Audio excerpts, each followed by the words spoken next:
Welcome to Spiritual Psychic with Sarah Wiseman, where you'll learn how to unlock the secrets of spiritual intuition and your own psychic gifts. Here's Sarah.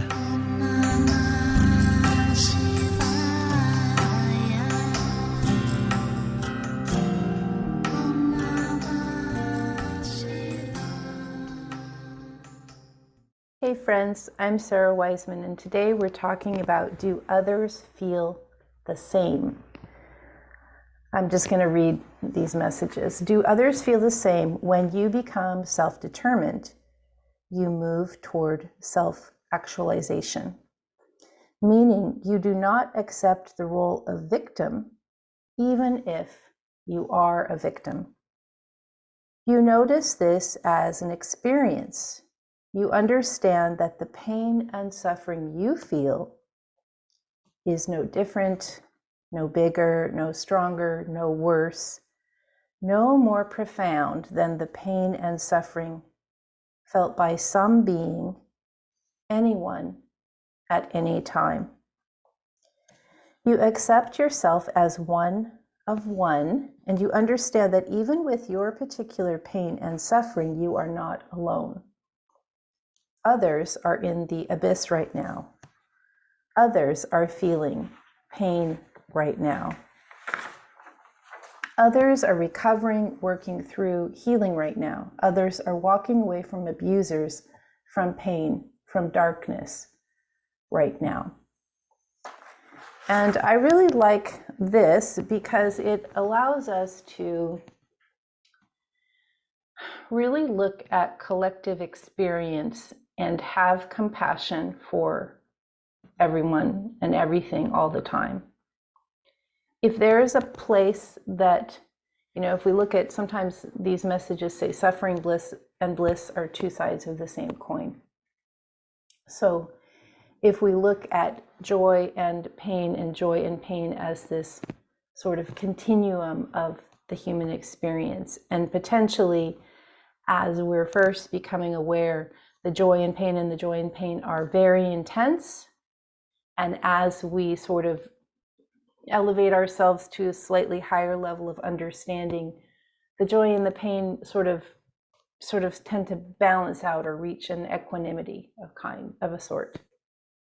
At first it's really intense. We're experiencing things for the first time in our life. And then as we get a little bit farther, the intensity is not there. We've detached or we've let go from needing to be in that emotional, roller coaster.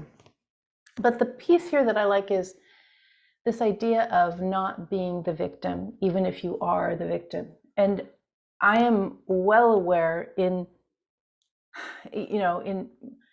my job is mostly, a lot of times I spend working with people who are victims. It's really hard. We're working with people who are in deep places of healing. A lot of you guys out there listening also do this kind of work, or you're simply aware with compassion of the state of the world.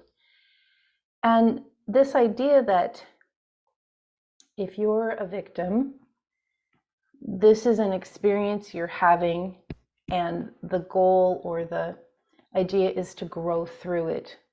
The idea is not to stay in the role of the person who's been abused or the person who's been traumatized and stay in that place, never getting better.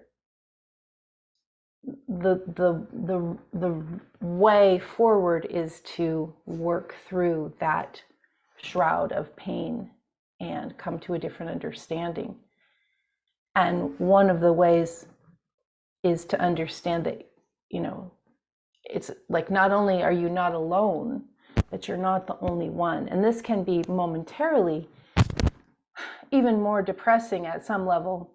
I've had this abuse, I've had this suffering, I've been this victim, and I'm not alone, and I'm not the only one. And then we sort of have to scoop down into, what is the state of the world? This is really hard. If I'm not the only one, and there's all these people who've had this experience, this is really rough. But then we remember, we're souls, we're our unique souls, but we're also part of this larger collective soul, and larger collective soul is attempting to evolve. And so we're all going through some of this healing together. We're all, as a collective, lifting up, which is sort of how we're evolving as humans and as divine beings. When you look at how we looked at things, in the 50s, the 60s, going back or going to whatever age you remember when things were different or things were not as awake as they are now, you can realize how far a collective soul has come in lifting itself up. And of course, you can see this time in the future, especially as we're in this Aquarian age where things are going to be a lot better and a lot different and a lot more awake.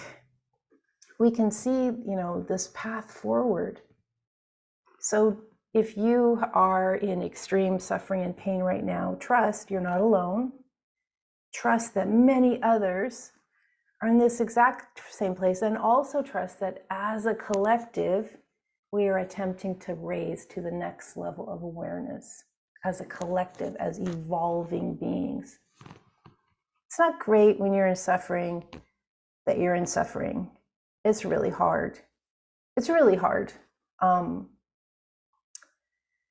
And sometimes it can seem very bleak. But if you understand that this is a process and you will lift up, others are lifting up, and the reward, or the